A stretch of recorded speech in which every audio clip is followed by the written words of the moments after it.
Magandang araw mga kaibigan. Bigyan natin ng reaction, opinion itong post o balita ng SMNI Integrated News tungkol ito sa pagdagsa ng suporta para kay VP Sara Duterte. More than 20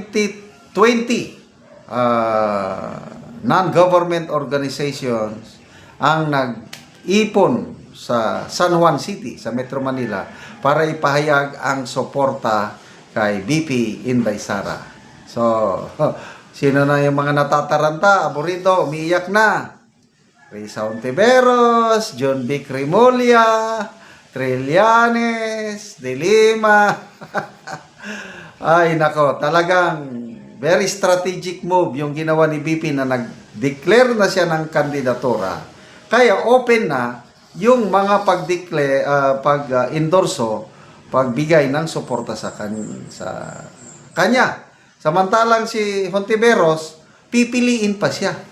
Si John Vic, hinihintay pa niya ang formal endorsement ng Pangulo. Wala na. Milya-milya na ang agwat nila kay VP Sara. O, pakinggan natin ang balita. Higit 2 taon pa bago ang susunod na halalan, nagsimula na ang pagpapakita ng suporta ng ilang grupo para sa posibleng kandidatura ni Sara Duterte sa 2028 presidential elections.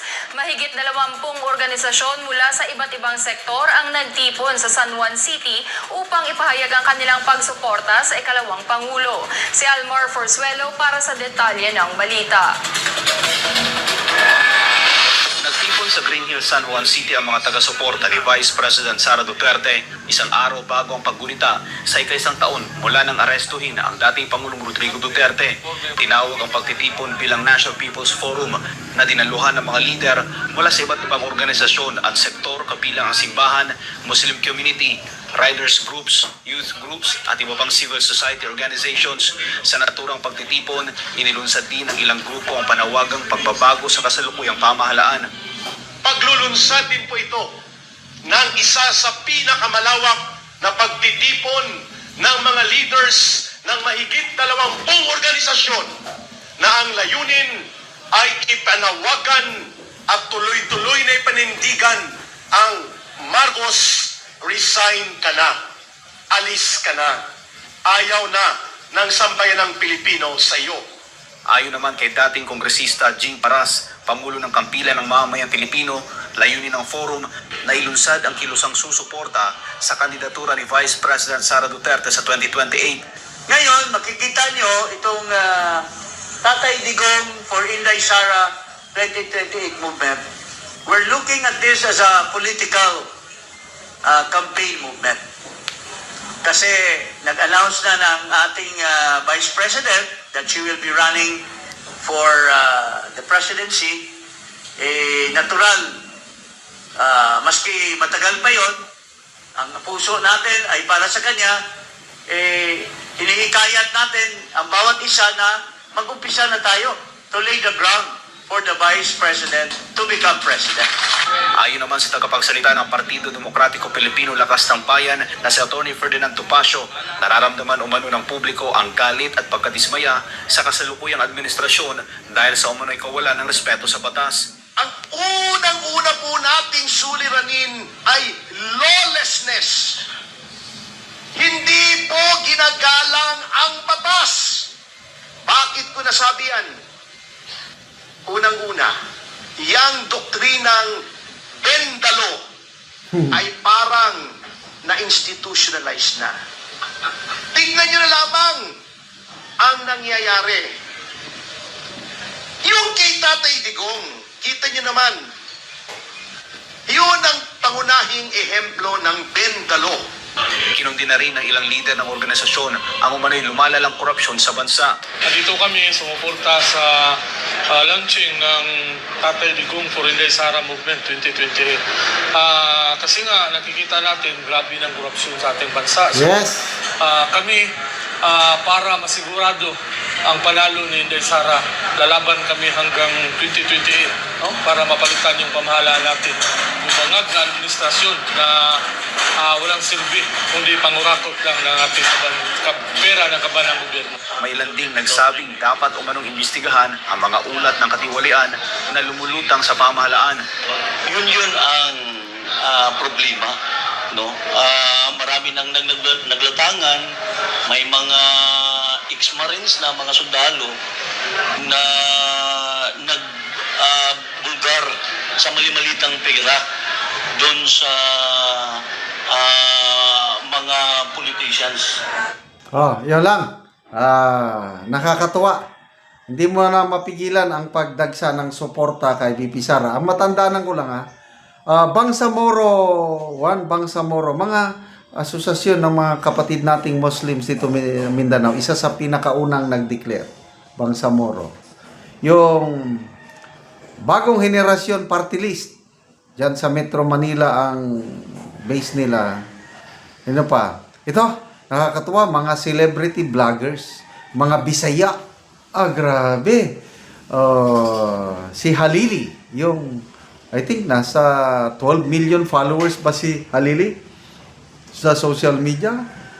Open, nag-declare na siya ng suporta. Yun pa, si Cindy Cinco, mga 6.4 million followers sa social media. Sikat na model nasa Amerika na ito Bisaya, taga Iligan, nasa US base, model, vlogger, 6.4 million followers sa Facebook lang. Open siya. Nag-declare siya. Nabisita na siya sa office ng Vice President. Yan pa, Eloy Bogris sa Facebook. Marami pang iba. It's now getting, anong nangyari? People movement, grassroots movement, mga OFWs, nako. Ang mga forte ni VP Inday Sara, baluarte niya, kung lugar, pag-anuhan is Mindanao and some parts of Visayas, baluarte niya yan, hindi siya matitibag. Sektor naman, yan, mga OFWs. Nako, super lakas siya sa OFWs. Sa religious, iglesia, 100%. Kanya yung iglesia. Ito, sabi ni Professor Malutikia, baluarte ni VP Sara ang men and women in uniform. Bakit? Kasi nung absentee voting nung midterm election last year, nako, overwhelming ang boto ng mga men and women in uniform sa PDP laban na kandidati ni Tatay Digong. So, good luck po. Minamahal naming VP Sara. It's crying time for Risa, John Vic at iba pa. Salamat mga kaibigan sa pagsubaybay nyo sa channel nito. Nakakatulong kayo ng malaki sa tribong Talandig na Bukidnon dahil ang sweldo natin sa channel na ito is pantulong sa tribo. Namimigay tayo ng libreng yero at pako para makapagpatayo sila ng mas maayos na tirahan. Panoorin nyo ang video na ito. Muna ni ang natagaan na mo o giyero. So, siya lang nagpasan.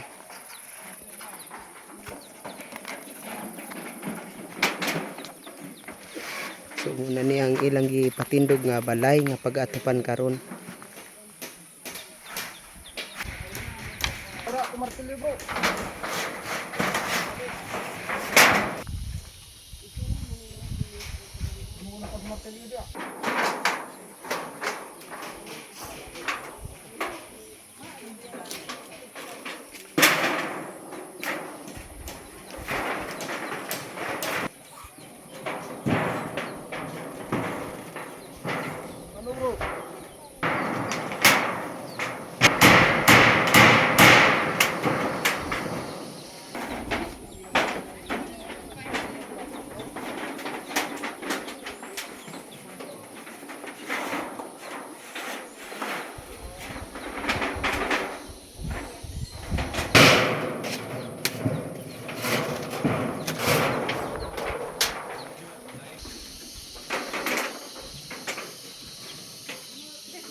O karon human na gyud sa pag-atop ang gitabang nga ayero. Sa Ginoo nga salamat sa Ginoo nga panghasin nga di na may mga ulanan. Oo. Salamat po. Magpa inaat unta nga magpadayon ang inabang para dagan ang may nabangan. Salamat kaayo. Salamat.